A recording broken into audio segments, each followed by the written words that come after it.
अगर आपके शरीर के भीतर मल एकत्रित हो रहा है, ये समस्या अनेकानेक समस्याओं की जननी है कॉन्स्टिपेशन यानी कोष्ठबद्धता। आंतों की सफाई करता है या सीधी पीछे नहीं झुकना है इसमें। हमारे सभी वीडियोस हिंदी में देखने के लिए सब्सक्राइब करें, यह बिल्कुल फ्री है। नमस्ते, मैं हूं आचार्य प्रतिष्ठा। एक सूत्र आता है कि सर्व रोग मलाश्रयः, यानी सारे रोगों की जड़ मल है।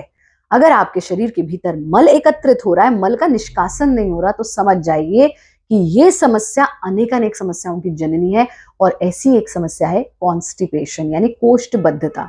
हमें लगता है constipation is not a big problem, but constipation is the mother of so many other problems. इसलिए जो व्यक्ति प्रातः काल उठते के साथ जिसका पेट साफ हो जाता है, समझिए वो बहुत स्वस्थ व्यक्ति है। अगर आपका नहीं हो रहा है तो आज जो अभ्यास बताए जा रहे हैं उनका नियमित पालन कीजिए। सबसे पहला काम जो आपको करना है वो ये कि एक फाइबर रिच डाइट लीजिए। दूसरा काम आपको ये करना है, दिन में एक बोल फ्रेश फ्रूट्स जरूर लीजिए और एक बोल स्टीम्ड वेजिटेबल जरूर लीजिए। तीसरा काम जो आपको करना है वो ये कि पानी को कॉन्शियसली पीजिए, भरपूर मात्रा में आप हाइड्रेटेड रहिए।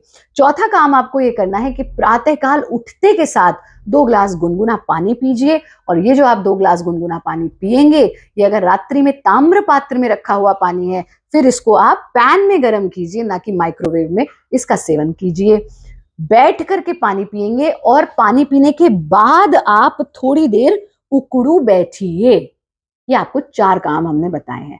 और ये जो प्रातः काल आप पानी पिएंगे ना, इसे पानी नहीं कहते, इसे अमृत पान कहते हैं। तो इसी से आप इसकी इंपॉर्टेंस समझ जाइए। अब बात करते हैं अभ्यास की। अभ्यास में 2 अभ्यास अगर आप नियमित रूप से कर लें तो ये आपकी कॉन्स्टिपेशन की समस्या में बहुत बहुत लाभकारी है। पहला अभ्यास है शंख आसन का अभ्यास। शंख यानी आंतें, आंतों की सफाई करता है यह आसन, इसलिए इसे शंखासन कहा गया। और कॉन्स्टिपेशन में हमारी आंतों में मल जमा रहता है, इसलिए उसकी सफाई होनी बहुत जरूरी है। तो अपने आप स्वतः कॉन्स्टिपेटेड व्यक्ति का मल रिलीज होना शुरू हो जाएगा। शंख आसन के लिए इस तरह से हम उकड़ू बैठ जाते हैं। उकड़ू बैठना, दोनों हथेलियों को अपने घुटनों पर टिका देना, दाएं घुटने को बाएं पंजे से छूना और बाएं तरफ ट्विस्ट कर जाना सांस छोड़ते हुए। इनहेल करते हुए वापस आना, बाएं घुटने को दाएं पंजे से छूना और दाएं तरफ ट्विस्ट कर जाना एक्सहेल करते हुए। वापस आ जाइए।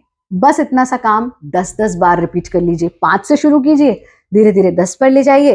पैरों को ढीला छोड़िए, शरीर को ढीला छोड़ दीजिए। दूसरा अभ्यास जो आप करेंगे वो है तिर्यक भुजंग आसन का अभ्यास। तिर्यक भुजंग आसन के लिए हम अपने पेट के बल लेट जाते हैं, दोनों हथेलियां जमीन पर टिकी हुई है, ठुड्डी जमीन पर है। सांस भरते हुए सीना ऊंचा, चेहरा ऊंचा, रीढ़ सीधी, पीछे नहीं झुकना है इसमें। इस स्थिति में आना, एड़ी पंजे मिला लीजिए। अब सांस छोड़ते हुए बाईं तरफ से ट्विस्ट करना, दाईं एड़ी को देखने का प्रयास।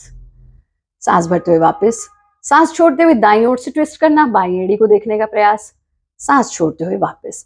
जब आप 5 से 10 बार दोनों तरफ ये मूवमेंट कर ले, फिर आप सांस छोड़ते हुए वापस आएंगे, हाथों का तकिया बनाएंगे, पैरों को खोल लेंगे, शरीर को शिथिल छोड़ देंगे, ढीला छोड़ देंगे और फिर हाथों का सहारा लेकर धीरे से अपने आसन में बैठ जाएंगे। ये बहुत सरल से काम आप नियमित रूप से कीजिए।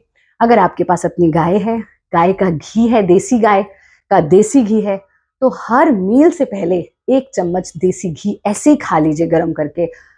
कोष्ठबद्धता के लिए, कॉन्स्टिपेशन के लिए ये एक रामबाण उपाय है।